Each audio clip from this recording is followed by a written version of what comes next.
kuwa chini ya mtu mwenye nguvu kuna faida.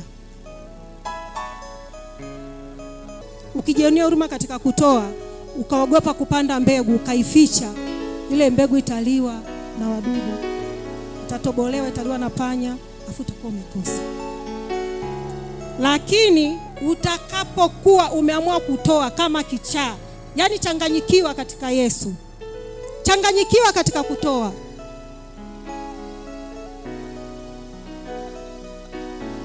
wao nafikiri huyu mfalme wa Adoni-Sedeki huyu si lazima aliwaambia wale, yani tukiwapiga Gibeoni ule mji nikiuchukua kuna asilimia nitawapa. Hawafanyi kitu kwa hasara.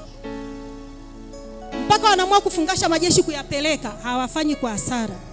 Kwa hiyo hata wachawi katika ulimwengu wa roho wanafanya kwa faida. Yeye akikushindwa anaalika wenzake ili akuangamize, alafu wagawane nyota yako. Unashangaa unafanya biashara hamna faida. Unazaa watoto wanakufa. Mimi atakuwa kizaa watoto nyinyi mtakula nyama. Atakuwa akifanya biashara pesa zake tunazichukua, tunaendeleza mambo yetu. Lakini ukiwa chini ya mtu mwenye nguvu, wanaambulia kapa. Sema wanaambulia kapa. Wanaambulia sifuri. Kama kuna maandiko aliandika kwamba hautapata, hautafanikiwa, unafanikiwa kwa jina la Yesu. Kwa sababu tayari uko na mtu mwenye nguvu. Wamesema wewe hautafika miaka fulani, hautafanya chochote, utakifanya. Kwa sababu hawana nguvu ya kukuzuia. Hawawezi. Mwingine anaangalia tu hata mtu mzima tu kama baba hapo. Anasema kwa nini mbona mimi wa kwangu wote wameondoka? Kwa nini hawa huyu wa kwao yupo? Anatafuta kwamba na nyie mpate tu uzuri, na nyie tu muharibikiwe. Kwa sababu mimi nikiangalia hawa wafalme kulikuwa na shida gani kwani? Kuitafuta amani ya moyo wangu, kuna shida gani? Kumbe tokiwa na amani na furaha katika familia, kuna ambao hawataki. Kuna ambao hawapendi. Wanataka kuvuruga hiyo amani. Waingize kitu tu kikusumbue, kikuvuruge. Lakini leo hawataweza kwa jina la Yesu. Hawataweza kwa sababu tuko chini ya mtu mwenye nguvu. Ukasome umetulia kabisa Yoshua 9:10. Soma ukiwa umetulia. Kuna kitu Mungu atakufundisha. Mungu atakufundisha usiwe mzembe. Mungu atakufundisha kujiamini. Hawakuogopa hawa. Mpaka wanajifanya wametoka mbali, wanajitengenezea vitu vimechakaa, sijui nini. Yaani ili mradi tu wakubalike pale kwa Yoshua. Baada ya kusikia habari za Mungu wake. Kwa hiyo ukishafika usikae ukatulia. Ukaona nimeshafika Mbeya City. Mchungaji Richard yule pale namuona anatuombea, anaongea, anatujenga. Basi unaondoka zako nyumbani. Haujaisogelea madhabahu. Kukaa kwenye kiti ni neema. Kukaa kwenye kiti ni nini? Neema. Lakini kuisogelea madhabahu ni ushindi. Kuisogelea madhabahu ni ushindi. Umeketi kwenye kiti ni neema. Mungu anafurahi umejihudhurisha nyumbani kwake. Lakini kuisogelea madhabahu ni ushindi. Na hapa ndipo mahali ambapo adui hawezi kuja kaiokota hata 100 yako. Haiwezi kuiokota hata 100 yako. Hapa. Lakini umeiweka hapa. Umeweka kwenye wallet hivi. Ana uwezo wa kuichukua. Sasa hiyo unapigiwa simu kuna tatizo linahitaji 300,000. Unapigiwa simu kuna inahitajika 50,000. Unapigiwa simu utaitoa kwa sababu ipo kwenye pochi. Utaitoa kwa sababu ipo kwenye simu. Utaitoa kwa sababu ipo kwenye account. Lakini kwenye madhabahu hawezi. Hapa hawezi.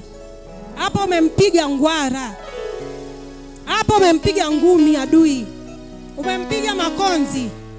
Kwa hiyo wewe unapopata tatizo, kimbilia hapa. Kimbilia kwenye madhabahu. Pigie simu mchungaji wako.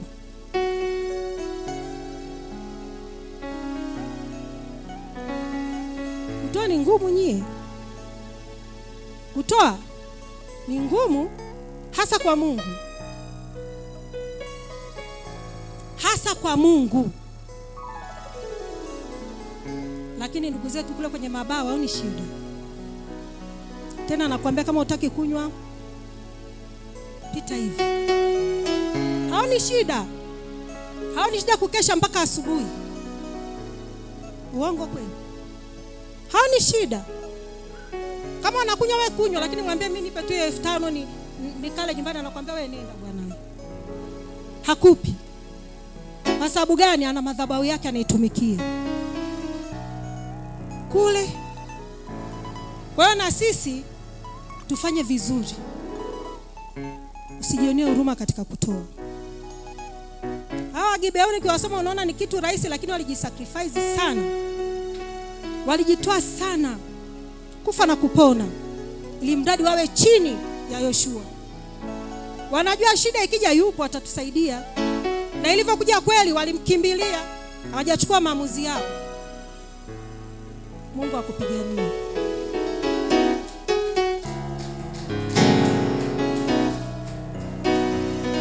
Maandiko yanatuambia Yoshua alikwenda na watu mashujaa.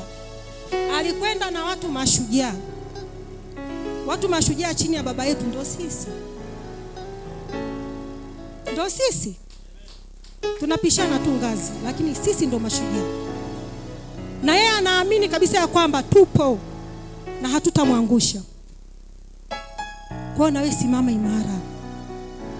Simama imara, kuwa mtu jasiri. Usiogopi.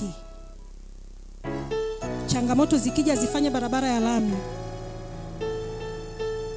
Changamoto zisikulize ukaongea mpaka akasema huyu si anasali pale Mbeya City. Zifanye barabara ya lami uvuke. Haleluya. Basi tumwambie Mungu sisi tupo pamoja na wewe. Tuko chini ya mkono wenye nguvu. Mtu mkuu wa Mungu ambaye Mungu ametupa. Ambaye hakuna jambo lililo gumu kwake likashindikana. Haleluya.